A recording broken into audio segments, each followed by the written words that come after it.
Muito bem, pessoal, vamos lá para a apostila 2, então.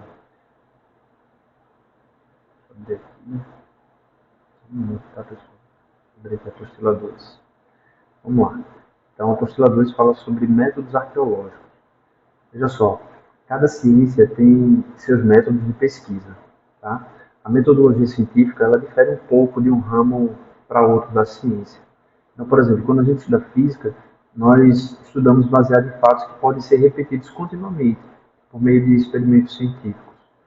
Por exemplo, no programa de pós-graduação do seminário, nós temos a metodologia de pesquisa aplicada ao aconselhamento bíblico, a metodologia de pesquisa aplicada à teologia sistemática, a metodologia de pesquisa aplicada à pregação, por aí vai.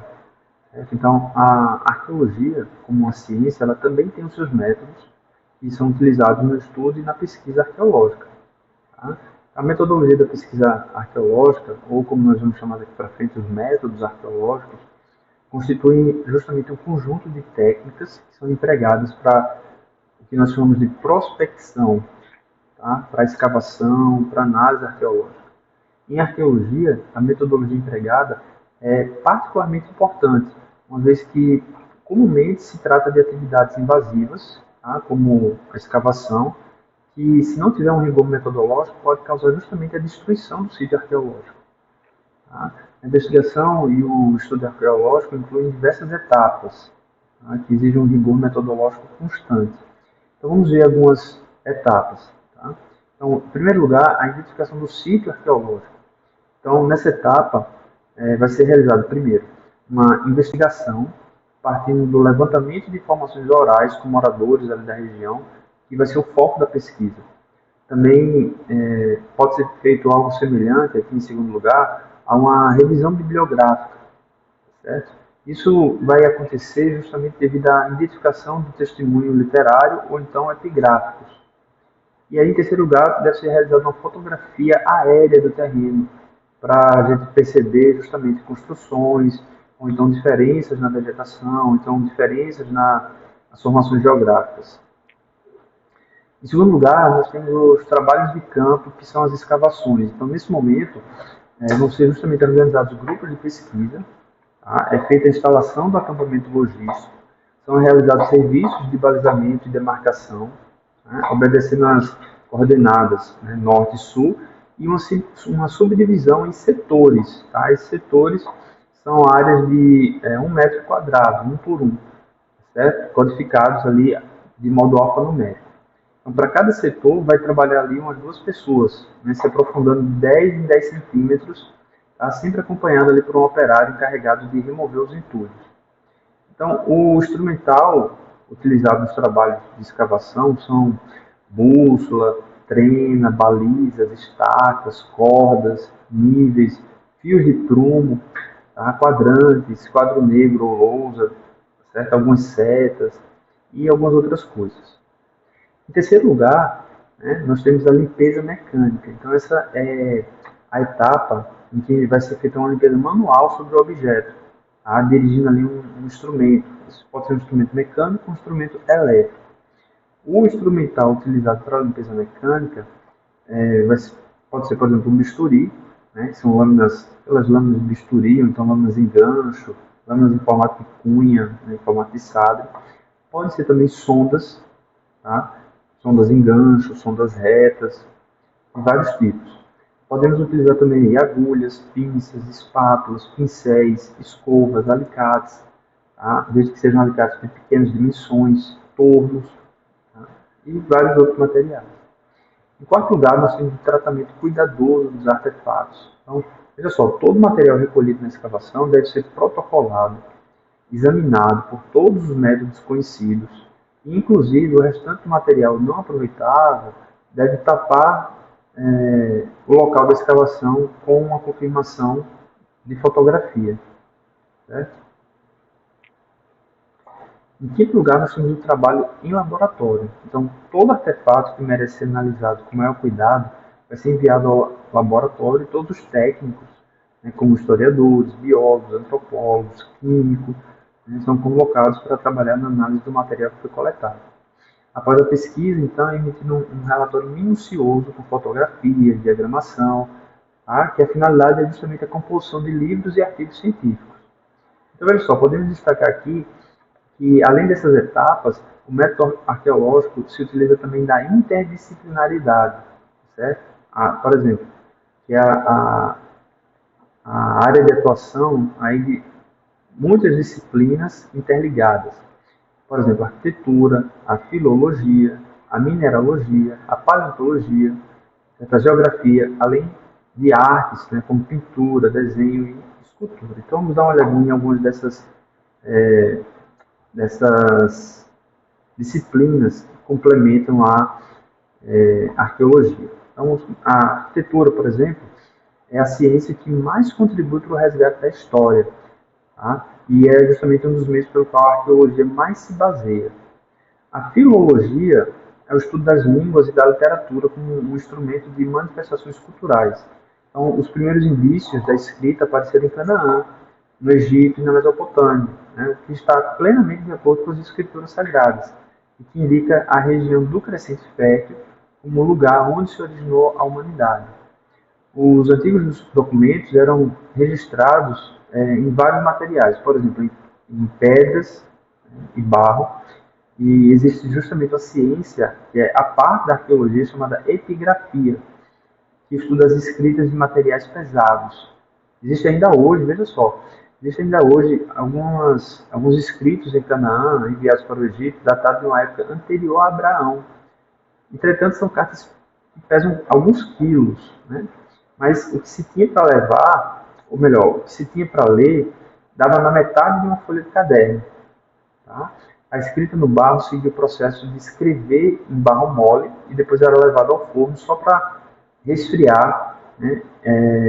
Ou melhor, era levado ao forno e só após resfriar é que a carta estava pronta. Outro material em que os documentos antigos eram registrados são os papiros. Então, o papiro é o ancestral mais próximo do papel. Né? O papiro era feito a partir de uma planta que antigamente nascia em abundância ali nas proximidades do rio Nilo, enraizando ali ao seu largo. Né? A planta chamava-se junco, né, que é citado na Bíblia, inclusive lá em Êxodo, capítulo 2, verso 3, lá em Jó, capítulo 8, verso 11, e em Isaías, capítulo 18, verso 2. Outro material em que eram registrados os escritos era o pergaminho.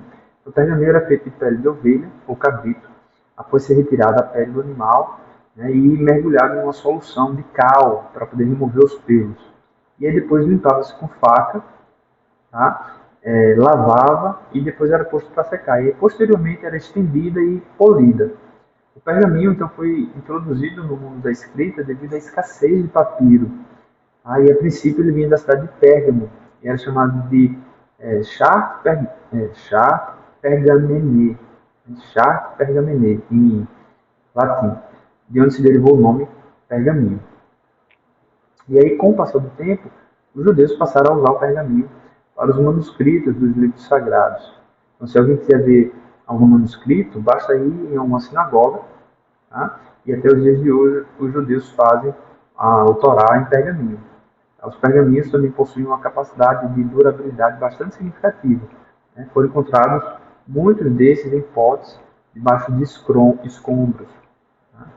Uma outra área que contribui aí na interdisciplinaridade com a arqueologia é a mineralogia.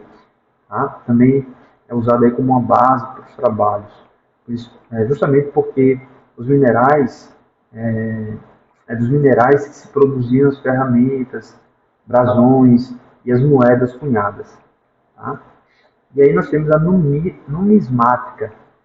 Certo? Então, veja, a arqueologia ela também pesquisa as moedas dos tempos antigos. A numismática estuda as moedas dos tempos antigos, justamente com a finalidade de encontrar a transmissão cultural passada por meio de figuras gravadas nas moedas.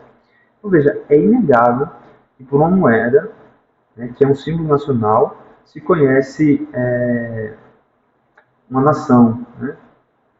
Peraí, deixa eu refazer essa parte. É inegável que por uma moeda, né, que uma moeda é um símbolo nacional. Né? E assim, quem conhece uma moeda de uma nação já tem algum conhecimento da cultura desse povo. Né? Então, por exemplo, daqui a alguns séculos a nossa civilização desaparecesse e por acaso só sobrasse um catálogo de moedas brasileiras, os arqueólogos do futuro entenderiam como foi a nossa economia do século XX. Vamos para outra área, a paleontologia. Tá? Então, compete justamente aos paleontólogos examinar os fósseis de animais e dos homens. O valor dessa pesquisa é que você pode saber como eram características da vida, da alimentação, as doenças, aí o próprio estilo de vida. E por fim aqui as artes. Tá? Então as gravuras ou os relevos também são importantes para a reconstrução da história. Povos primitivos faziam esses registros em cavernas.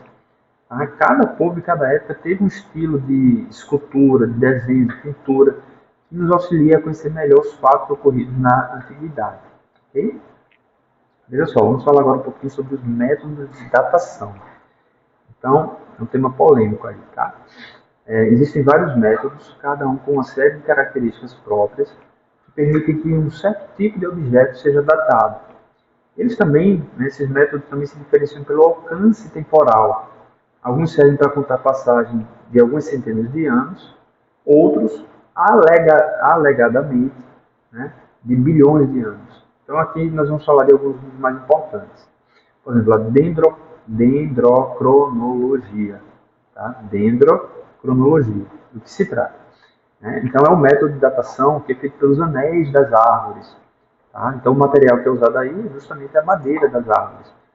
Se estima que ele tem um alcance de 9.000 anos. Ele poderia, fazer datação de 9.000 anos. Então como é que funciona? O padrão de crescimento das árvores muda com as estações do ano. Esse é o princípio. Tá? Então, quando você corta uma árvore, é possível ver uma sequência de círculos claros e escuros correspondendo ao verão e ao inverno. Tá? É como se fosse um código de barras. E aí esse código ele pode se sobrepor ao de uma árvore mais antiga e assim por diante. Os paleontólogos já foram capazes de reunir uma sequência ininterrupta de 9.000 anos, segundo o que é alegado em alguns artigos. Tá? Aí é só comparar os círculos e contar. Dá para saber quando uma construção foi erguida olhando a madeira que foi usada nela, tá? Ou até em que ano cada parte foi feita. Então, nos trópicos, as árvores não formam anéis bem distintos, né? Então isso aqui seria uma limitação da técnica. Tá? Outro método de datação é o de carbono 14. Tá? Então, do que se trata? Né? É a quantificação de elementos químicos instáveis. Tá? Ele pode ser usado para datação em papel, madeira, couro, tecido e ossos. Tá? O alcance estimado aqui, alegado, é de 60.000 anos. Certo? Então, estou sempre falando aqui alegado, tá? Porque são justamente pontos polêmicos desses métodos de datação. Tá? A gente entender se de fato esses métodos têm esse alcance todo, tá? Ou se é um viés de interpretação do método. Okay? Então, como é que funciona? O elemento carbono 14 ele é raro. Ele é formado quando um nêutron colide com um átomo de nitrogênio 14. E aí o nitrogênio 14 vira carbono 14 e passa a fazer parte de moléculas, por exemplo, do gás carbônico. Enquanto plantas e animais estão vivos, eles absorvem o gás carbônico da atmosfera. E aí, quando morrem, os seres deixam de repor esse carbono 14 no corpo. Porém, o carbono 14 é instável e volta a ser nitrogênio 14. Então, essa queda ocorre a uma taxa constante. Então, metade do carbono 14 vira nitrogênio 14 em 5.730 anos. A metade que sobrou, vai passar mais 5.730 anos para decair até a metade, é o que a gente chama de tempo de meia-vida. Tá? Então, podemos dizer que o tempo de meia-vida do carbono 14 é de 5.730 anos. Então, a diferença entre a quantidade de carbono 14 de um fóssil e a quantidade normal serve justamente para calcular há quanto tempo o animal ou planta morreu. Essa seria a teoria. E aí temos uma observação aqui de que o método da datação radioisotópica do carbono 14 ele não é absoluto, tá? Sendo questionado por muitos paleontólogos e arqueólogos. Tá? Outro método é o do potássio argônio. Então, do que se trata? Nós temos aí átomos transmorfos que permitem datar ancestrais humanos. Tá? Ele é utilizado principalmente em análise de rochas vulcânicas. O alcance aqui é extraordinário, né? Assim, do ponto de vista questionável. de 100 mil a 4,3 bilhões de anos. Então, como é que funciona esse método, né? Alegadamente. Então, devido à reação no núcleo, átomos de potássio 40 viram argônio 40, sempre a uma mesma velocidade. Então, essa velocidade é conhecida com precisão. Então, por causa dessa reação, se uma rocha possui potássio 40, ela terá argônio 40. Então, quando o vulcão entra em erupção, todo o argônio 40 contido na rocha evapora, e aí sobra apenas o potássio 40. A gente diz que a rocha foi zerada. Tá? E aí, quando ela esfria, volta a produzir argônio 40. A proporção entre esses átomos numa rocha pode dizer exatamente quando ela se formou, datando-se as camadas vulcânicas acima e abaixo de um fóssil. Tá? E aí é possível determinar quando o dono daqueles ossos morreu. Certo? Então veja, assim como no método do carbono 14, no método do potássio argônio, as datas são alcançadas a partir de um índice de valores atribuídos especulativamente. Certo? Então fica aqui essa crítica. Tá? Vou comentar aqui com vocês agora um texto sobre a datação não confiável de carbono 14. Tá? Veja só, esse tema sempre vem à tona. Né? A datação de carbono foi inventada em 1949, mas desde 1830 já haviam começado a dizer às crianças que a Terra tinha 1 bilhões de anos. Então eles já queriam fazer propaganda da teoria evolucionista e inventaram esse método do carbono 14 para tentar justificar e dar uma aparência de fundamento e credibilidade a uma teoria que eles já tinham dogmatizado. Então, se eu digo que um sapo se transformou em príncipe, é óbvio que é um conto de fadas. Mas se eu digo que levou bilhões de anos, se torna magicamente científico, entre aspas. Certo? Então, a resposta aí é não. Ele não se torna científico, ainda é um conto de fadas e uma ideia, considerada aqui pelo autor do texto, estúpida.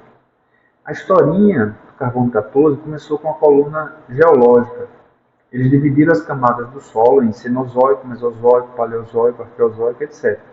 E para cada camada, eles assinalaram a época e um fóssil para usar como índice. O que faltava era justamente provar que aquelas camadas eram antigas. Então chutaram uns números de milhões de anos para cada época e começaram a procurar todo tipo de técnica de datação para tentar dar credibilidade. Eles usam a datação do carbono assim: testam a amostra 5 ou 6 vezes até obter o número que eles querem. Como é que vão saber qual dos números é o certo se obter um número diferente a cada vez? Tá? Então, esse comentário é de a datação radiométrica não seria possível, ou melhor, aqui eu vou falar algumas citações de artigos científicos, tá certo? Então, a primeira citação: a datação radiométrica não seria possível se a coluna geológica não fosse criada primeiro. Tá? Então, isso aqui é um artigo científico de 1976. Outra citação aqui, de um artigo científico de novembro de 83, diz o seguinte: desde William Smith, no começo do século XIX, os fósseis têm sido o melhor e mais confiável método de datar e correlacionar as rochas onde eles ocorrem. Fora dos exemplos modernos, entre aspas, que são na verdade a arqueologia, eu não vejo nenhum caso de decaimento radioativo sendo usado para datar fósseis. Ok? É isso aí.